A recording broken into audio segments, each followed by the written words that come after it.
இருக்கும். ஸோ திங்கள் செவ்வாய் 2 நாட்கள், அதாவது காலையில் பார்த்தீங்கன்னா 4 மணிக்கு நம்ம கிரிவலத்தை கம்ப்ளீட் பண்ணுற சமயத்தில் அது செவ்வாய்க்கிழமையாக இருக்கும். கிரிவலம் ஆரம்பிக்கும் போது திங்கக்கிழமையாக இருக்கும். ஸோ இந்த 2 நாளுமே நம்ம அதுக்கு உண்டான நாட்டில் இருக்கும். இது இன்னொரு விஷயம் என்ன அப்படின்னா, ஏன் இந்த நாள் நம்ம முக்கியத்துவம் அப்படின்னா, இது பார்த்தீங்கன்னா ஒரு தேய்பிறை திங்கள். அதாவது நம்ம மனிதன் பார்த்தீங்கன்னா கடவுள்கிட்ட போறதுன்றதே பார்த்தீங்கன்னா நிறைய பிரச்சனைகளை தீர்க்கணும் அப்படிங்கிறதுக்காக நம்ம போறோம். இந்த பிரச்சனையை தீர்க்கறதுக்கு தேய்பிரையில போறதுங்கிறது அவனுடைய பிரச்சனைகள் தீரும் அப்படிங்கிறது. அதாவது தேய்பிரை அஷ்டமியில பாத்தீங்கன்னாக்கா பைரவர் போய் வணங்குவாங்க. அதுவும் பாத்தீங்கன்னாக்கா பிரச்சனை தீரணும் அப்படிங்கிறதுக்காக.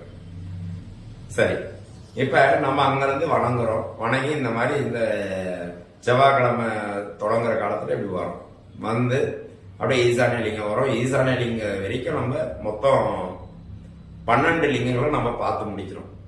முடிச்ச பிறகு நிறைய பேர் என்ன பண்ணுவாங்கன்னா, ஈசானிய லிங்கம் முடிச்ச உடனே அப்படியே ஆட்டோ ஏறி வந்துடுறாங்க. சிலர் நடந்து கூட வராங்க. ஆனா நடந்தே வந்தாலும் கூட ஈசானிய லிங்கத்துக்கு பக்கத்திலேயே ஒரு நந்தி பெருமான் இருப்பாரு. அதாவது ஆஸ்தானம். அதாவது மொத்தம் 8 நந்தி 8 கோவில் அப்படின்னு சொல்லுவோம். அதுல அங்கங்க நந்தியம் பெருமான் இருக்காங்க. ஆனா அந்த பர்டிகுலர் நந்திக்கு என்ன பவர் அப்படின்னாக்கா, நாம சொல்லக்கூடிய விஷயத்த அடுத்த கிரிவலத்துக்கெல்லாம் அவங்க நிறைவேற்றி கொடுப்பாரு. இது நான் நிறைய அனுபவபூர்வமா நான் சொல்லியிருக்கேன். இது எல்லாமே பாத்தீங்கன்னா என்ன ஒருத்தர் சொல்றதுக்கு நான் அவங்க கிட்ட சொல்லல. இப்ப அந்த இடத்த அதை இப்ப லாக் பண்ணி வச்சிருக்காங்கன்னு நினைக்கிறேன். நிறைய எந்த நேரமும் லாக்ல தான் இருக்கு நான் பார்க்கும்போதெல்லாம். அடுத்தது அந்த நந்தியம் பெருமானோட நம்மளுடைய வணக்கத்தை முடிச்சுட்டு வரும்பொழுது அடுத்தது ஒரு சின்ன கோயில் இருக்கும். அம்மையப்பர் சன்னதி அப்படின்னு சொல்லிட்டு ஒரு சன்னதி இருக்கும். இதை நிறைய பேர் அப்படியே பார்த்துட்டு கம்முன்னு போயிடுவாங்க. அதாவது லிங்கமேனியா பார்த்தா நம்ம கடவுளை பாத்தீங்கன்னா அம்மையப்பரா நம்ம ஒரு இடத்துல பார்த்து வணங்கிட்டு தான் போகணும். அதுவும் பாத்தீங்கன்னா கணவன் மனைவியா வந்தவங்க பாத்தீங்கன்னா கண்டிப்பா அங்க வணங்கிட்டு தான் போயே ஆகணும். இது நிறைய பேருக்கு இந்த விஷயம் தெரியாம கம்முன்னு போயிட்டே இருப்பாங்க. அருளல் அப்படிங்கிற நிகழ்ச்சி அம்மையப்பர் அப்படிங்கிற அந்த பெருமானை பார்க்கும்போது அருளல் அப்படிங்கிற நிகழ்ச்சியானது நமக்குள்ள நடக்கும்.